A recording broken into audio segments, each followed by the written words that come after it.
Mi nombre es Víctor Herreño Rangel, soy estudiante de segundo semestre de Maestría en Educación de Uniminuto. En esta oportunidad para el curso de Pedagogía y Currículo reflexionaremos sobre el texto Frankenstein Educador del autor Philip Meirier, reflexión que girará en torno a 3 preguntas generadoras.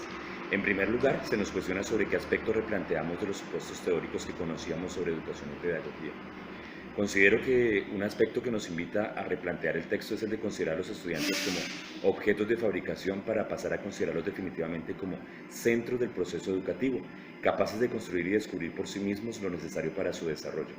En ese orden de ideas, ubicar al estudiante como centro del proceso educativo supone que si bien la formación no debe ser autoritaria e impositiva, tampoco debe abandonarlos y dejarlos solos. Es decir, que muy contrario a lo que se podría pensar, las situaciones y condiciones de aprendizaje deben estar acompañadas de exigencia,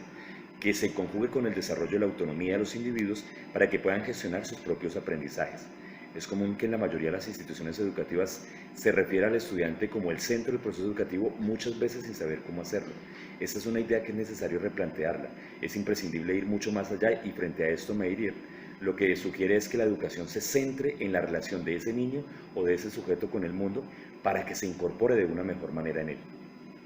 Otro aspecto que en mi opinión es necesario replantear a la luz del texto es el de la autonomía, un concepto que en ocasiones se toma a la ligera, casi llegando a creerse que puede adquirirse de un momento a otro, desconociendo que para su desarrollo dentro del proceso de formación se deben reconocer entre otras cosas las características, necesidades, potencialidades del estudiante, así como al nivel al que lo queremos llevar. Orientarlos hacia esos niveles superiores de autonomía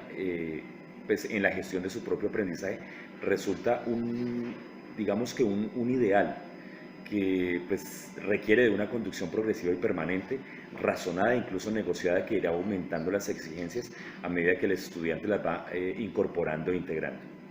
Por otra parte, la reflexión que se hace desde el texto tiene que ver con evitar el enfrentamiento o la exclusión como alternativas para superar las dificultades que se presentan con muchos estudiantes, sobre todo en ambientes y contextos complejos. Es allí donde no podemos olvidar la frase de Meirier: ningún educador digno de ese nombre puede aceptar la exclusión como solución a sus dificultades, ya que de seguir por ese camino lo único que se estará haciendo es condenar a ese estudiante a un futuro oscuro desde un presente que le cierra todas las posibilidades de construirse como un ser humano que da sentido a su vida.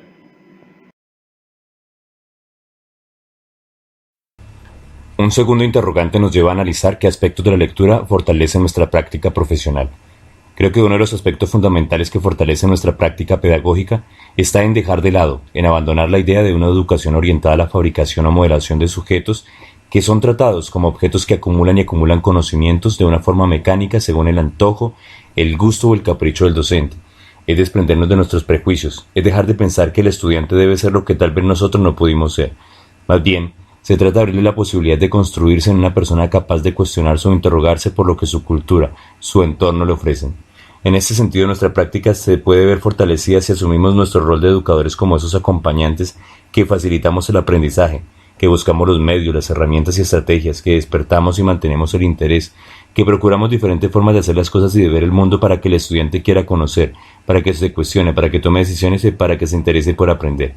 Y dentro de este rol es importante tener en cuenta que es necesario encontrar un equilibrio dentro del proceso de formación, que ya no se puede recurrir a forzar o a obligar o a decidir por el estudiante mismo, pero tampoco se le puede abandonar y mucho menos negar esa posibilidad de orientación. Desde mi punto de vista, esto implica para mi práctica profesional una reflexión y un cambio en la relación con mis estudiantes, entendiendo que mi responsabilidad no solo es despertar y mantener el deseo de aprender, sino también de cómo ir creciendo progresivamente hacia niveles cada vez mayores de autonomía, de autorregulación y de toma de decisiones sobre su propio proceso y alcanzar su desarrollo en todas sus dimensiones como ser humano. Una tercera y última pregunta nos conduce a reflexionar sobre qué tensiones o dilemas nos plantea el texto en nuestra vida personal y profesional. Considero, de acuerdo a lo planteado en el texto, que uno de los dilemas o tensiones para mi vida personal y profesional está en cómo orientar a mis estudiantes a que deseen tomar la decisión de aprender, a que, como lo dice Meurier, quieran desprenderse de lo que son, quieran hacerse obra de sí mismos, que quieran asumir el reto de superar los condicionamientos que la misma cultura y el entorno les impone, que sientan especial interés por conocer el pasado, por comprender el presente y sobre todo inventar el futuro. Realmente este resulta ser un reto para nosotros como docentes, que nuestros niños y jóvenes lleguen a tomar la decisión de reconstruir los saberes que habrán de incorporar en su proyecto de vida, en esos conocimientos que habrán de contribuir en su propio desarrollo. Pienso que ese es uno de los grandes dilemas, el encontrar cómo motivar a nuestros estudiantes a tomar su propia decisión, a que quieran atreverse a aprender, a construir su propio camino en medio de un mundo tan complejo y atiborrado de tanta información, de tantos problemas, pero a la vez de tantas alternativas y posibilidades. En este sentido, para nosotros como formadores, como educadores y como padres de familia, la atención está en cómo generar de manera apropiada, como lo indica el texto, esos espacios de seguridad que, impregnados de sentido y significado, posibiliten a los niños y jóvenes a poder crecer y construir cada vez una mejor relación con la cultura y con el mundo. En este orden de ideas, y ya para finalizar, aparece también el dilema de cómo manejar esa rebeldía, esa resistencia, esa oposición que muchos estudiantes tienen con respecto al aprendizaje. Es ese dilema de cómo nos preparamos y nos formamos para evitar excluir o enfrentar a quienes se resisten, porque, como lo indica el autor, nuestro papel al educar es negarnos a entrar en esa lógica. Agradezco su atención y hasta una próxima oportunidad.